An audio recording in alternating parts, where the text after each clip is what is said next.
Hello friends, स्वागत है आपका अपना YouTube channel study with Mukesh GS में। आज हम लोग यूनिक पब्लिकेशन में आज का प्रैक्टिस सेट 17 देखेंगे। इससे पहले 16 प्रैक्टिस सेट का वीडियो ऑलरेडी अपलोड कर दिया गया है। इसके साथ साथ चक्षु पब्लिकेशन का 5 प्रैक्टिस सेट का वीडियो अपलोड है और किरण पब्लिकेशन का 11 प्रैक्टिस सेट का वीडियो अपलोड कर दिया गया है। और इसके साथ साथ प्लेटफॉर्म का 30 प्रैक्टिस सेट का वीडियो ऑलरेडी पहले से अपलोड है। तो अभी तक उस वीडियो को जो नहीं देखे हैं, प्ले लिस्ट से जाकर उस वीडियो को जरूर देखें। और हम लोग बहुत जल्द ही इडिटेरिया का और ज्ञान बिंदु का प्रैक्टिस सेट शुरू करने वाले हैं। तो आप लोग इसे जितना ज़्यादा शेयर कीजिए और अभी तक जो इस चैनल को सब्सक्राइब नहीं किए हैं सब्सक्राइब जरूर करिएगा, सपोर्ट कीजिए। तो आइए चलिए पहला प्रश्न को देखते हैं। भारत में कार्यकारिणी निम्नलिखित में से किसके प्रति प्रत्यक्ष रूप से उत्तरदायी होती है? तो किसके प्रति प्रत्यक्ष रूप से उत्तरदायी होता है? तो यह विधानमंडल के प्रति प्रत्यक्ष रूप से उत्तरदायी होता है। इसका उत्तर जो है डी हो जाएगा। संसदीय लोकतंत्र की प्रमुख विशेषता होती है कि कार्यपालिका विधायिका के प्रति उत्तरदायी होता है।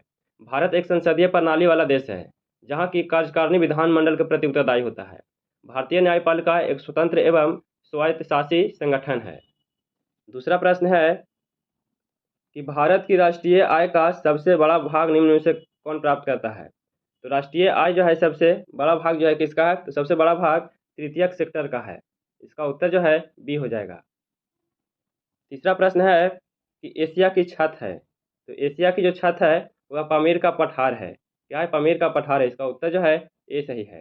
संसार की छत या एशिया की छत पामीर के पठार को कहा जाता है। चौथा प्रश्न है कि देशांतरीय यामोत्तर है, तो देशांतरीय यामोत्तर जो है यह क्या है? तो यह समानांतर अर्धवृत्त है। इसका उत्तर जो है ए हो जाएगा। नेक्स्ट प्रश्न है कि शेयर कीमतों में इनसाइडर ट्रेडिंग किसे कहा जाता है?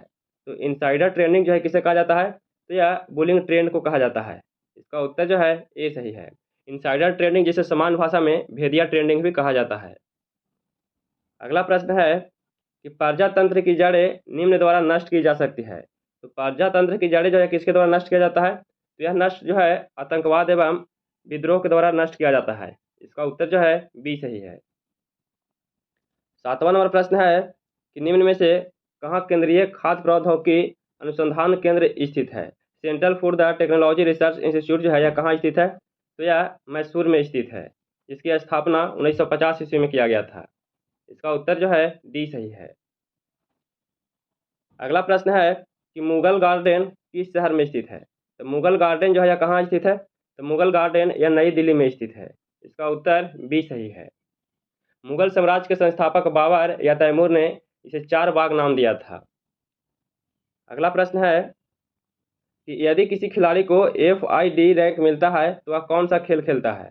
तो वह कौन सा खेल खेलता है? तो वह शतरंज का खेल खेलता है। इसका उत्तर जो है सी सही है। FID रैंक का संबंध शतरंज के खेल से संबंधित है। शतरंज का खेल प्रारंभ भारत में हुआ था। सर्वप्रथम हड़प्पा सभ्यता में इस खेल का आविष्कार किया गया था। 10वां नंबर प्रश्न है कि भारत में किस चुनाव में अनुपातिक प्रतिनिधित्व पद्धति का प्रयोग होता है? तो भारत में किस चुनाव में अनुपातिक प्रतिनिधित्व का चुनाव होता है? तो अनुपातिक प्रतिनिधित्व पद्धति का जो प्रयोग किया जाता है यह राष्ट्रपति के चुनाव के लिए किया जाता है। इसका उत्तर डी सही है।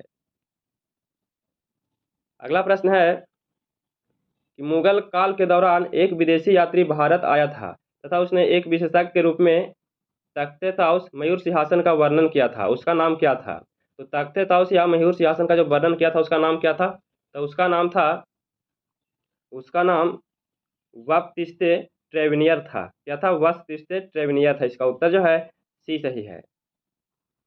अगला प्रश्न है कि तंबाकू निषेध दिवस कब मनाया जाता है? तो तंबाकू निषेध दिवस जो है कब मनाया जाता है? तो तंबाकू निषेध दिवस जो है यह 31 मई को मनाया जाता है। इसका उत्तर जो है सी हो जाएगा। 31 मई को तंबाकू निषेध दिवस के रूप में मनाया जाता है। विश्व स्वास्थ्य संगठन ने 1987 में विश्व तंबाकू निषेध दिवस का आयोजन करवाया था और 11 जुलाई को प्रतिवर्ष विश्व जनसंख्या दिवस मनाया जाता है। 13 नंबर प्रश्न है कि अगर प्रधानमंत्री ऊपरी सदन का सदस्य होगा तो क्या होगा? तो अगर प्रधानमंत्री ऊपरी सदन का सदस्य होगा तो लोकसभा में विश्वास मत के समय वह अपना मत नहीं दे पाएगा। क्या होगा? अपना मत नहीं दे पाएगा। इसका ऑप्शन जो है ए सही है। अगला प्रश्न है भारत का एकीकरण में किसका हाथ था? तो भारत का एकीकरण करने में किसका हाथ था? तो भारत का एकीकरण करने में सरदार पटेल एवं विपिन मेनन का हाथ था। इन दोनों ने मिलकर भारत का एकीकरण किए थे। इसका उत्तर बी हो जाएगा। 15 नंबर प्रश्न है कि भारत में डेयरी रिसर्च सेंटर कहाँ है। तो भारत में डेयरी रिसर्च सेंटर जो है यह कहाँ है, तो यह सेंटर जो है करनाल में स्थित है। इसका उत्तर ए सही है। भारत में डेयरी रिसर्च सेंटर हरियाणा का करनाल में स्थित है। भारत में दुग्ध उत्पादन में क्रांति का परिणाम 1970 में हुआ था। भारत विश्व का सबसे बड़ा दुग्ध उत्पादक देश है। 16 नंबर प्रश्न है कि निम्नलिखित में कौन भारत के निर्विरोध राष्ट्रपति चुने गए थे। तो भारत के निर्विरोध राष्ट्रपति कौन चुने गए हैं, तो भारत के निर्विरोध राष्ट्रपति जो चुने गए हैं नीलम संजीवा रेड्डी चुने गए हैं। इसका उत्तर डी हो जाएगा। एकमात्र राष्ट्रपति नीलम संजीवा रेड्डी जो हैं वह निर्विरोध राष्ट्रपति चुने गए थे। नीलम संजीवा रेड्डी अब तक का सबसे कम उम्र का राष्ट्रपति रहे हैं। 17 नंबर प्रश्न है कि काजीरंगा राष्ट्रीय उद्यान किस राज्य में स्थित है। तो काजीरंगा राष्ट्रीय उद्यान जो है किस राज्य में स्थित है, तो काजीरंगा जो है यह असम राज्य में स्थित है। इसका उत्तर जो है डी सही है। इसमें और भी है कि जिम कॉर्बेट नेशनल पार्क कहाँ है, तो यह जो है उत्तराखंड में स्थित है। और कान्हा जो है कान्हा मध्य प्रदेश में स्थित है। और कंचनजंगा राष्ट्रीय उद्यान जो है यह सिक्किम में स्थित है। सतीश धवन अंतरिक्ष केंद्र कहाँ स्थित है। तो सतीश धवन अंतरिक्ष केंद्र जो है कहाँ स्थित है, तो यह श्रीहरिकोटा आंध्र प्रदेश में स्थित है। इसका उत्तर ए हो जाएगा। 19 नंबर प्रश्न है कि दादा साहेब फाल्के पुरस्कार किस क्षेत्र में उत्कृष्ट योगदान के लिए प्रदान किया जाता है। तो दादा साहेब फाल्के पुरस्कार जो है किस लिए दिया जाता है, तो यह फिल्म के क्षेत्र में चलचित्र के लिए दिया जाता है। इसका उत्तर जो है सी सही है। इसकी शुरुआत 1969 ईस्वी में किया गया था। 20 नंबर प्रश्न है कि शक संवत की शुरुआत किस शासक के द्वारा की गई है। तो शक संवत की शुरुआत किसके द्वारा किया गया है, तो इसकी शुरुआत कनिष्क के द्वारा किया गया था। इसका उत्तर सी हो जाएगा।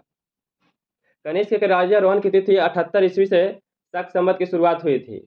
1957 में भारत सरकार ने शक संवत राष्ट्रीय पंचांग का दर्जा दिया था। कनिष्क कुषाण वंश का सबसे शक्तिशाली शासक था। 21 नंबर प्रश्न है कि भारतीय संविधान में आपात उपबंध की व्यवस्था किस देश के संविधान से ग्रहण किया गया है। तो आपात उपबंध जो है यह किस देश से लिया गया है, तो आपात उपबंध जो है यह जर्मनी के संविधान से लिया गया है। इसका उत्तर जो है सी सही है। इसमें वित्तीय आपात जो है यह अमेरिका के संविधान से लिया गया है। और आयरलैंड के संविधान से राष्ट्रपति का निर्वाचन की प्रक्रिया लिया गया है। और कनाडा के संविधान से संघात्मक व्यवस्था लिया गया है। 22 नंबर प्रश्न है कि हड़प्पा सभ्यता किस पुरास्थल को सिंध का बाग या मृतकों का टीला कहा जाता है।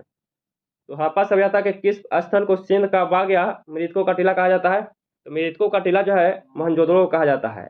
इसका ऑप्शन जो है बी हो जाएगा। हड़प्पा सभ्यता का मोहनजोदड़ो का शाब्दिक अर्थ होता है मृतकों का टीला। इसे सिंध का बाग भी कहा जाता है।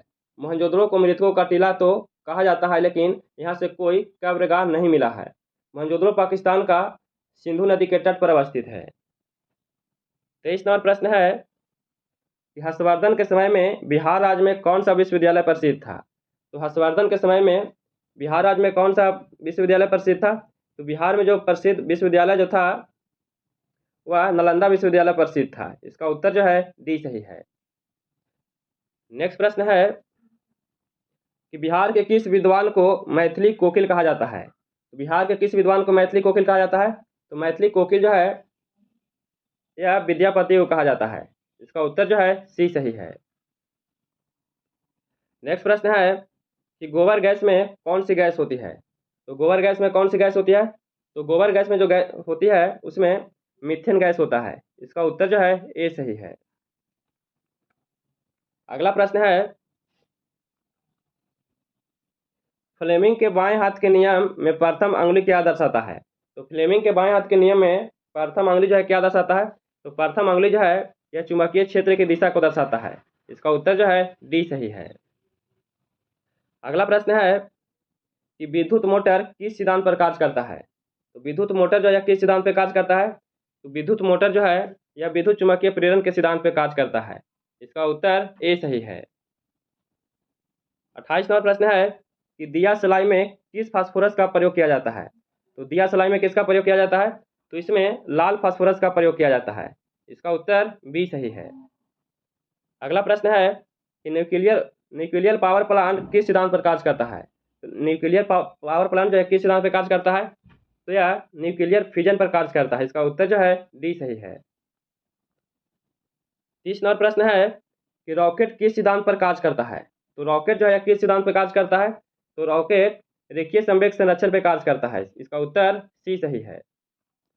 31 नंबर प्रश्न है कि यदि गति करने के लिए स्वतंत्र एक गीगा द्रव्यमान की किसी वस्तु पर 1 न्यूटन बल लगाया जाए तो गति क्या करेगी? तो गति क्या करेगी? तो न्यूमेरिकल का प्रश्न है। तो 1 मीटर पर सेकेंड जो है त्वरण से यह गति करेगा। इसका उत्तर जो है सी हो जाएगा। 32 नंबर प्रश्न है, यहाँ से मैथ का प्रश्न लिया गया है, इसमें मास निकालना है। इसका उत्तर क्या हो जाएगा? तो इसका उत्तर जो है 48 हो जाएगा। इसका आंसर सी सही है। इसमें त्रिभुज क्या होगा? तो कैसा त्रिभुज ये बनेगा? तो इसे बना लीजिएगा। तो 33 नंबर जो प्रश्न है इसका उत्तर समकोण त्रिभुज हो जाएगा। इसका ऑप्शन जो है सी सही है। 34 नंबर प्रश्न है, इसमें दिया गया कि वह पूर्ण वर्ग संख्या जो इतना इतना से पूर्णतः विभाजित है, तो इतना से कौन सा जो संख्या पूर्ण रूप से विभाजित है? तो 900 जो है यह पूर्ण रूप से विभाजित है। इसका उत्तर जो है ए सही है। इतना का मान बताना है, तो इतना का मान क्या हो जाएगा? तो 35 नंबर जो प्रश्न है इसका उत्तर बी हो जाएगा, 396 हो जाएगा। अगला प्रश्न है, इसमें क्षेत्रफल इसका निकालना है। तो 36 नंबर जो प्रश्न है इसका उत्तर 384 हो जाएगा। इसका उत्तर जो है बी सही है। भारतीय रिजर्व बैंक की मौद्रिक नीति का मुख्य उद्देश्य को बनाए रखना होता है।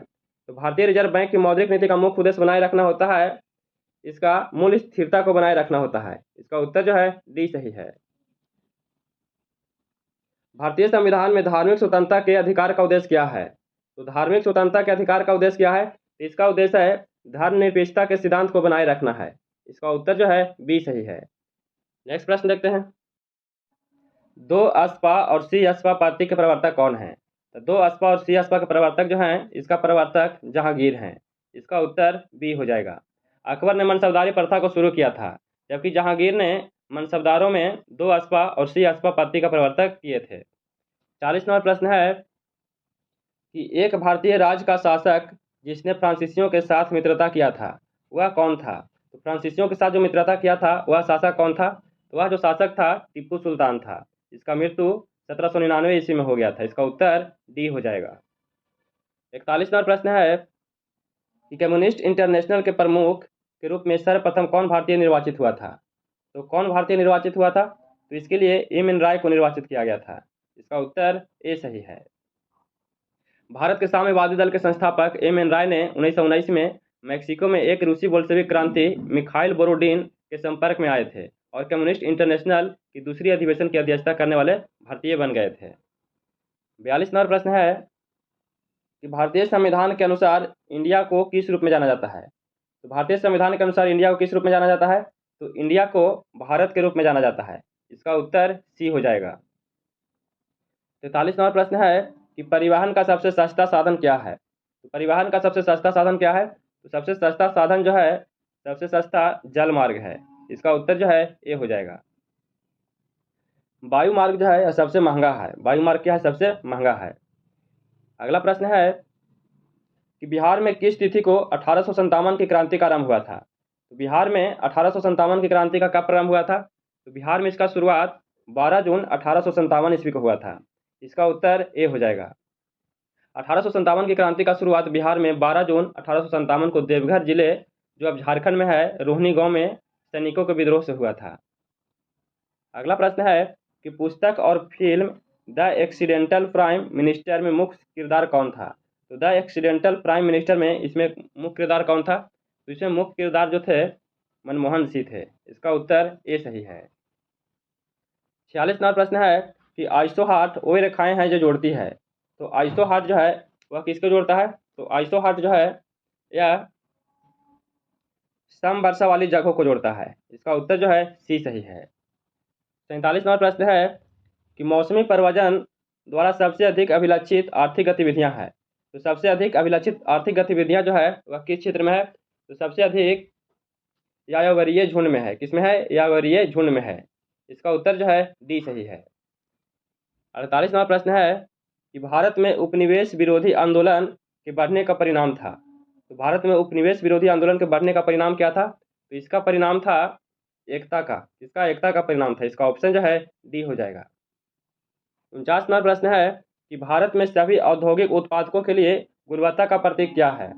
तो सभी औद्योगिक उत्पादकों के लिए गुणवत्ता का क्या प्रतीक है? तो गुणवत्ता का प्रतीक है ISI, यह जो है इसका प्रतीक है। इसका उत्तर जो है डी सही है। अंतर्राष्ट्रीय व्यापार का प्रमुख प्रहरी है। तो अंतर्राष्ट्रीय व्यापार का प्रमुख प्रहरी क्या है? तो प्रमुख जो प्रहरी है वह विश्व व्यापार संगठन है। इसका उत्तर जो है डी सही है। इसकी स्थापना 1 जनवरी 1995 ईस्वी को किया गया था। इसका मुख्यालय जो है जिनेवा में स्थित है। 51 नंबर प्रश्न है कि किस भारतीय प्रधानमंत्री की मृत्यु भारत से बाहर हुई थी? तो प्रधानमंत्री की मृत्यु भारत से बाहर हुआ था, वह किनका हुआ था? तो लाल बहादुर शास्त्री का हुआ था। और कहाँ हुआ था? तो ताशकंद में हुआ था। इसका उत्तर बी सही है। 53 नंबर प्रश्न है, 52 नंबर है कि बहिर्वेदी चट्टानें एक प्रकार की होती है। तो बहिर्वेदी चट्टानें जो है एक प्रकार का क्या होता है? तो यह एक प्रकार का आग्नेय चट्टान होती है। इसका उत्तर जो है बी हो जाएगा।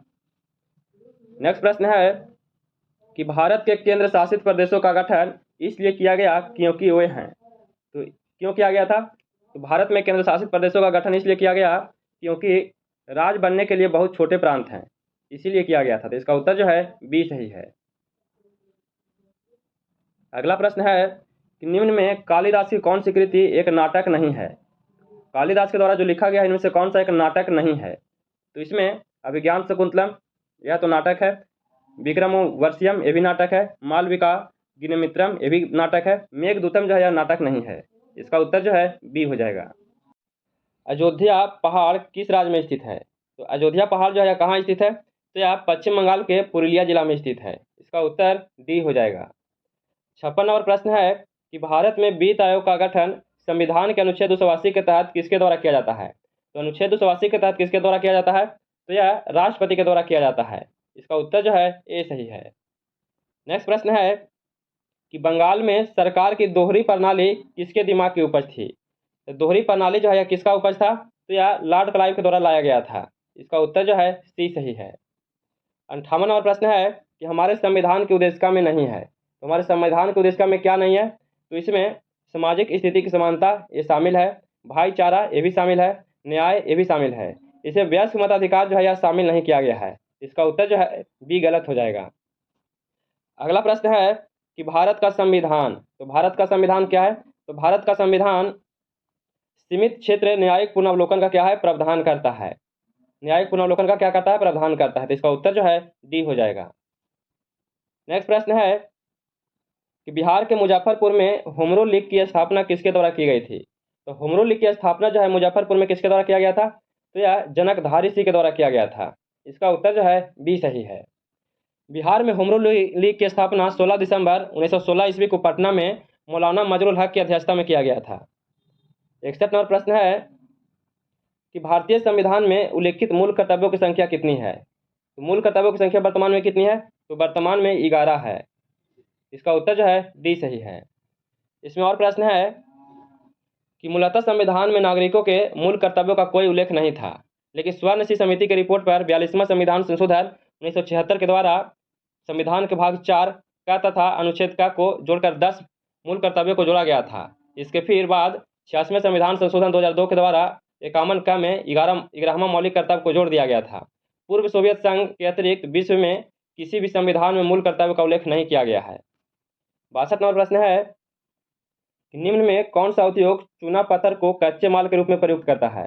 तो चूना पत्थर को कच्चे माल के रूप में कौन प्रयुक्त करता है? तो यह जो है सीमेंट करता है। कौन करता है? सीमेंट करता है। इसका उत्तर जो है बी सही है। 63 नंबर प्रश्न है कि उदंतपुरी विश्वविद्यालय की स्थापना किस पाल वंशीय राजा के द्वारा करवाया गया था? तो उदंतपुरी विश्वविद्यालय की स्थापना जो है यह कौन सा राजा के द्वारा करवाया गया था? तो यह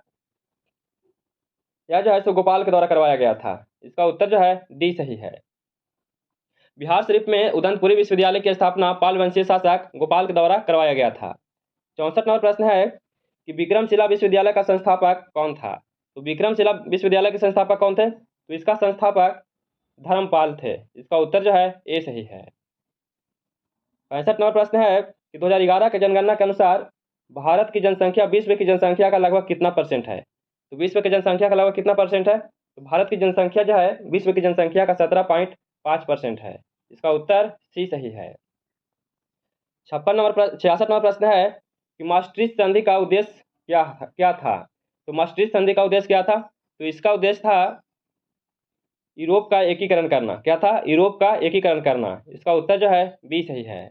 maastricht संधि जो है 1992 ईस्वी में हुआ था, जिसका उद्देश्य था यूरोप का एकीकरण करना। 57 नंबर प्रश्न है कि मोनाजाइट रेत में निम्नलिखित में से कौन सा खनिज पाया जाता है? तो मोनाजाइट रेत में कौन सा खनिज पाया जाता है? तो इसमें खनिज जो पाया जाता है, इसमें थोरियम पाया जाता है। इसका उत्तर जो है डी हो जाएगा। 68 नंबर प्रश्न है कि भारत में किस तरह की अर्थव्यवस्था है? तो भारत में किस तरह की अर्थव्यवस्था है? तो भारत में मिश्रित अर्थव्यवस्था है। इसका उत्तर सी हो जाएगा। 69 नंबर प्रश्न है कि शैवाल मानव जाति के लिए उपयोगी है, क्यों? तो शैवाल मानव जाति के लिए उपयोगी है क्योंकि ऑक्सीजन के निर्माण में सहायक होते हैं। क्यों उपयोगी है? क्योंकि ऑक्सीजन के निर्माण में सहायक होते हैं। इसका उत्तर जो है ए सही है।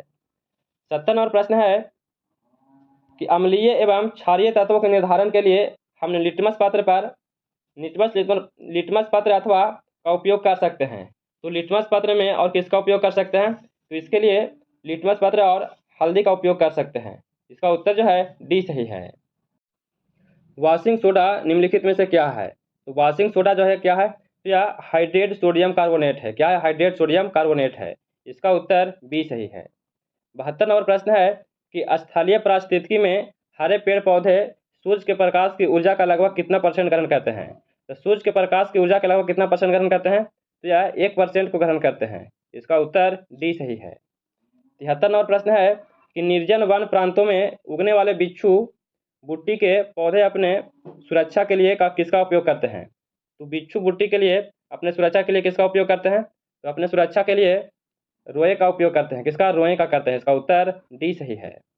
74 नंबर प्रश्न है कि किसी क्षेत्र की जैव विविधता के बेहतर मापक है। तो किसी क्षेत्र की जैव विविधता के बेहतर मापक क्या है? तो बेहतर जो मापक है वह वहाँ पाई जाने वाली प्रजातियों की संख्या, यह जो है से बेहतर मापक है। इसका उत्तर बी सही है। 75 नंबर प्रश्न है कि प्लास्टर ऑफ पेरिस किसे बनाया जाता है? तो प्लास्टर ऑफ पेरिस जो है किससे बनाया जाता है? तो प्लास्टर ऑफ पेरिस जो है यह जिप्सम से बनाया जाता है। इसका ऑप्शन जो है सी सही है। नेक्स्ट प्रश्न है कि एक यंत्र जिसका उपयोग परिपथ में विद्युत धारा को मापने के लिए किया जाता है, उसे क्या कहते हैं? तो विद्युत परिपथ धारा को जो मापने के लिए किया जाता है उसे क्या कहते हैं? तो उसे एमीटर कहा जाता है। इसका ऑप्शन जो है डी सही है। 77 नंबर प्रश्न है कि स्वाद में खट्टे पदार्थों को प्रकृति होती है। तो स्वाद में खट्टे पदार्थों की प्रकृति कैसा होता है? तो इसका प्रकृति जो है अम्लीय होता है। कैसा होता है? अम्लीय होता है। इसका उत्तर डी सही है। 78 नंबर प्रश्न है कि घेंघा किस ग्रंथि के बढ़ने के कारण होता है? तो घेंघा जो है यह किस ग्रंथि के बढ़ने के कारण होता है? तो यह अवटु के, जिसे थायराइड कहते हैं, अवटु या थायराइड के बढ़ने के कारण होता है। इसका उत्तर जो है ए सही है। 79 नंबर प्रश्न है कि एस्पिरिन का रासायनिक नाम क्या है? तो एस्पिरिन का रासायनिक नाम क्या है? तो इसका रासायनिक नाम है, इसका एसिटाइल सैलिसिलिक अम्ल है। क्या है? एसिटाइल सैलिसिलिक अम्ल है। इसका उत्तर जो है डी सही है। 80 नंबर प्रश्न है कि आतिशबाजी में हरा रंग निम्नलिखित में से किसकी उपस्थिति के कारण होता है? तो हरा रंग जो है यह किसकी उपस्थिति के कारण होता है? तो हरा रंग यह बेरियम की उपस्थिति के कारण होता है। इसका उत्तर जो है सी सही है। और जब लाल रंग होता है तो वह अस्ट्रीशियम के कारण होता है। 81 नंबर प्रश्न है कैटरेशन का गुण निम्नलिखित में सबसे अधिक आसानी से प्रबल होता है। तो कैटरेशन का गुण किस में सबसे अधिक आसानी से प्रबल होता है? तो सबसे आसानी से जो प्रबल होता है यह कार्बन के द्वारा होता है। इसका उत्तर जो है सी सही है। मनुष्य में आमतौर पर गुणसूत्रों के जोड़ों की संख्या होती है। तो गुणसूत्रों के जोड़ों की संख्या कितना होता है? तो जोड़ा में पूछा जाए तो 23 होता है, और इसे कितना होता है? 46 होता है। तो इसको आप लोग देख लीजिएगा, इसमें उत्तर बी दिया गया है ऐसे, इसमें 23 होना चाहिए, तो देख लीजिएगा इसको। अगला प्रश्न है, यहाँ से मैथ का प्रश्न दिया गया है। तो 83 नंबर जो प्रश्न है इसका उत्तर बी हो जाएगा। इसका उत्तर जो है 330 हो जाएगा। इसका आंसर बी सही है। 84 नंबर प्रश्न है, इसे बना लीजिएगा। इसका उत्तर जो है डी सही है, 364 हो जाएगा। और 85 नंबर प्रश्न है, इसका उत्तर जो है 85 नंबर का इसका उत्तर बी हो जाएगा, 405 हो जाएगा। और 86 नंबर प्रश्न है, इसमें तृतीय अनुपात पूछा जा रहा है, तो इसे निकाल लीजिएगा। तो इसका उत्तर जो है 63 हो जाएगा। इसका आंसर बी सही है। अगला प्रश्न है, इसका उत्तर जो है 87 का इसका उत्तर 0.5 हो जाएगा। इसका आंसर सी सही है। अगला प्रश्न है कि बिहार में भूमि संघर्ष नामक पुस्तक के लेखक कौन है? तो बिहार में भूमि संघर्ष पुस्तक के लेखक कौन है? तो इसका लेखक जो है, इसका लेखक हसन इमाम है। इसका उत्तर बी सही है। यहाँ से इंग्लिश का प्रश्न दिया गया है। Select the incorrectly spelled word, इसमें इनकरेक्ट कौन सा है? ये सही लिखा गया है, ये भी सही लिखा गया है, ये भी सही लिखा गया है। नेचर जो है बिल्कुल गलत लिखा गया है, इसका उत्तर बी हो जाएगा। 90 नंबर प्रश्न है select the most the appropriate synonym of the given word, इसमें दिया गया है अम्यूजिंग, इसका उत्तर क्या सही है? इसका उत्तर जो है बी हो जाएगा, इसका आंसर बी सही है। 91 नंबर प्रश्न है, इसमें अंडरलाइन दिया गया है, उसी को सही करना है। इसमें दिया गया है कि my brother and Raj are good friends, they are knowing each other for at the last 10 year, तो इसका उत्तर क्या सही है? इसका उत्तर जो है हैव नो हो जाएगा, इसका आंसर जो है डी सही है। 92 नंबर प्रश्न है कि select the most the appropriate synonym of the given word, इसमें दिया गया है हर्डले, इसका उत्तर क्या सही है?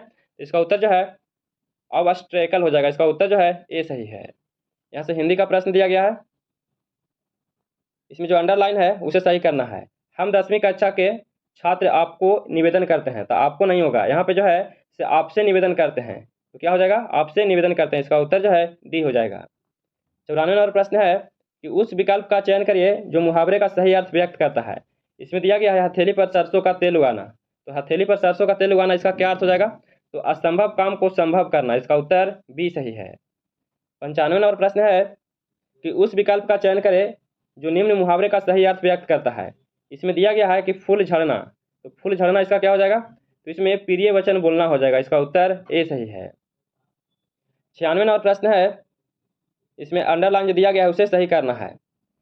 यह बात तुम लोगों के ऊपर निर्भर है, तो जो अंडरलाइन है उसे सही करना है। तो यह बात तुम लोगों के ऊपर निर्भर है, यह लोगों के ऊपर जैसे गलत है, इसमें हो जाएगा लोगों पर हो जाएगा, यह बात तुम लोगों पर हो जाएगा, तो के और ऊपर जैसे गलत है, तो लोगों पर जो है सही हो जाएगा, इसका उत्तर ए हो जाएगा। अगला प्रश्न है कि जो पढ़ा ना जा सके वाक्यांश के लिए एक शब्द होगा, तो जो पढ़ा ना जा सके इसका एक शब्द क्या होगा? तो इसका एक शब्द जो है अपठनीय हो जाएगा, इसका उत्तर सी सही है। प्रसिद्ध लेखक फणीश्वर नाथ रेणु की जयंती किस तारीख को मनाई जाती है? तो फणीश्वर नाथ रेणु का जयंती किस तारीख को मनाया जाता है? तो इनका जयंती 4 मार्च को मनाया जाता है, इसका उत्तर बी सही है। 99 नंबर प्रश्न है कि बिहार के किस जिले में सर्वाधिक वर्षा दक्षिण पश्चिम मानसून से होती है? तो दक्षिण पश्चिम मानसून से सर्वाधिक वर्षा जो है कहाँ होती है? तो सर्वाधिक वर्षा किशनगंज में होता है, इसका ऑप्शन डी सही है। और आज का अंतिम प्रश्न है कि बिहार राज्य में सबसे कम वर्षा दक्षिण पश्चिम मानसून से किस जिला में होता है? तो सबसे कम वर्षा जो है कहाँ होता है? तो सबसे कम वर्षा अरवल में होता है, इसका ऑप्शन जो है ए सही है। तो कैसा लगा वीडियो? अगर वीडियो पसंद आ रहा हो तो please like share and subscribe कीजिएगा, दोस्तों के पास शेयर जरूर कीजिएगा। और आज एक ही वीडियो आएगा, और इसके बाद एक वीडियो कल आएगा, और इसके बाद 21 तारीख से आपको पुनः 2 वीडियो प्राप्त होगा। तो आप लोग इसे जितना ज़्यादा शेयर कीजिए। फिर मिलते हैं नए वीडियो के साथ। जय हिंद।